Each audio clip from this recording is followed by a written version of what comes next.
Change will not come if we wait for some other person or some other time. We are the ones we've been waiting for. We are the change that we seek. President Barack Obama. Bless the Lord. My name is Pastor G, pastor of KPO, Kingdom Purpose Outreach Production Studio and Ministries. And it's time for us to make a change. In lieu of what has taken place in Florida with Trayvon Martin, we come to you to say it's time to make a change. I mean, Trayvon is just one out of so many who have been wrongly,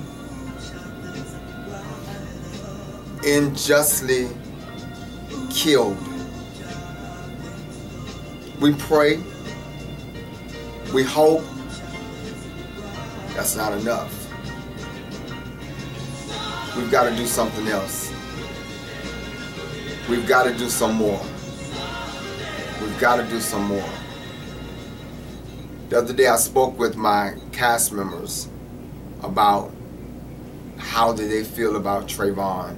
One went to the rally, others heard about it in different means at different points and times. It got real teary up in here as we talked about it, as we wondered, how it could have been one of our brothers, our sons, our cousins.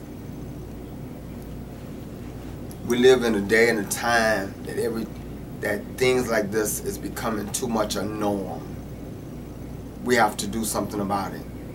This is what Dr. King spoke about. This is what disturbed his spirit so that he could not sit by and do nothing. I'm a youth pastor, I'm an uncle, I'm a father, I'm a godfather.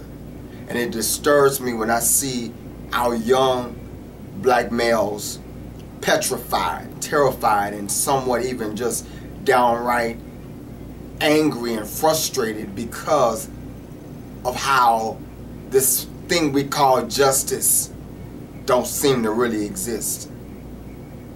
Now Zimmerman is on the run. He's in hiding.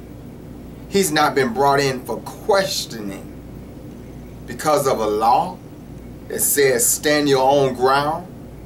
Well, okay, stand your own ground, but come on in and speak your own talk about what actually happened.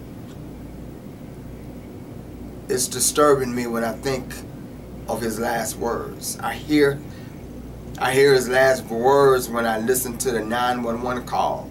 I hear him saying, "Somebody help! Somebody help! Somebody help!" I say to Trayvon, we didn't hear you then, we didn't come to you then, but your cry still sounds loud. Your cry is being heard.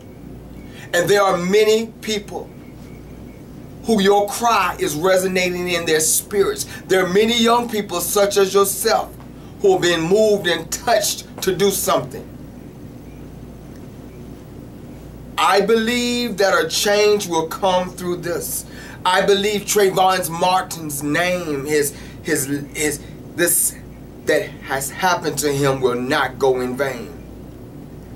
We need to listen to our young people. This is how I first heard about it. I heard about it talking to my young teenagers at church, doing real talk. We got to do something. My heart is breaking. We got to listen to our young people.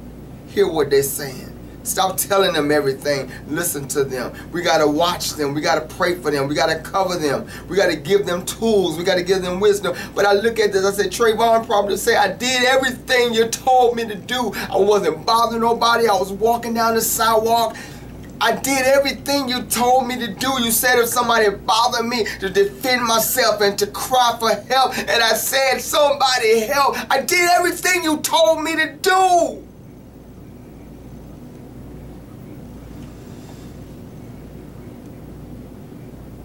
I would like for my son to come his name is Shabak. He's actually the second, but his name is Shabak. Shabak, please come. And he has on a hoodie, but that don't define him. That doesn't define him. It didn't, and it shouldn't have defined Trayvon. Shabak, I would just like for you to, how old are you? 11. 11 years old. And you know I thank God much for you. Yes, sir. And I love you, and I don't know what I would do if something like what happened to Trayvon and his family happened to you and our family. Yes, sir. But what I want you to say and share is, what do you feel? How do you feel as you hear about Trayvon? What is on your mind? Well, a couple of things, you know. At the age 3, I was almost kidnapped, and, you know, luckily you turned around and you saw that I was going away. But those stories might not be similar, but they are in a sense. You know, black men and teenagers and boys are targeted every day because they have on a hoodie, they wear dreads, have on a skull cap. But it's not what's on the outside of them, it's what's on the inside.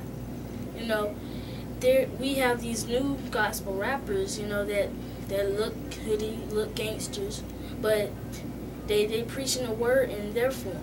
You know, Trayvon Martin, all he had was on a hoodie, you know, just walking around, and he was suspicious just because he had on a hoodie and was walking in this upclass community. But that's what Martin Luther King fought for, you know. So black and white children, teenagers, men can walk together peacefully, not so someone could just call 911 when they tell them don't chase after them or don't do nothing, and they attack. Yeah, the Zimmerman was told not to follow him and to leave him alone. Yeah. So you heard that. Yes, sir. But he kept on. And see, it goes back to the little simple things you told to follow instruction. And he listened. He's tripping because he's saying that Trayvon is a threat. Trayvon wasn't listening, or to the land of the law of the land or whatever. But here he wasn't listening. Yes, sir. And this is the reason why I speak to you as I do, and other parents speak to their kids, because we love you all. We want you to have longevity. There's not but so much we can do. Trayvon's parents probably wish they were there with him that day, you know, but they wasn't. They wasn't able to be. And we as parents are not always able to be there. But we want you to do everything we tell you to do in case of something going wrong. I guess one thing I could say is that I wish, and it shouldn't have to be this, but I wish Trayvon would have called 911, you know, so that his call could have been in there too. You know, that someone is following me. I wish that would have happened. And if you ever in a situation like that, if you're talking to somebody and you want to keep that person on the phone, tell them to call 911, you know, or if you can't, then you call 911. But you get that.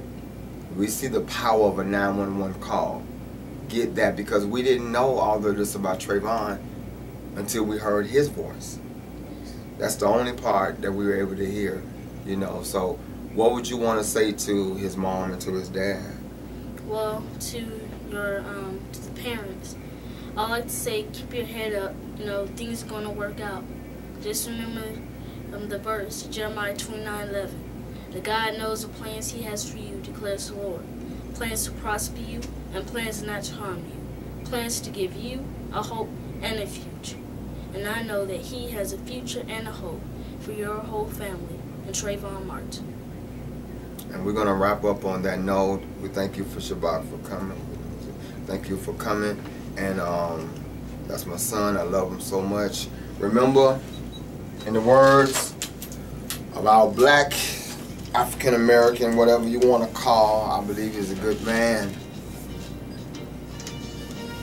that change can take place today.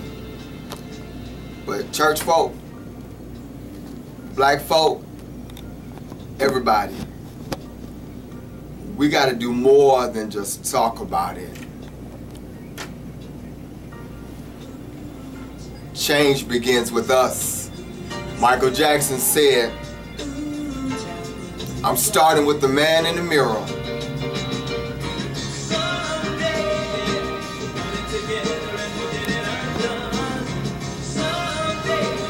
This is Pastor G, KPO, keeping it real. Real talk.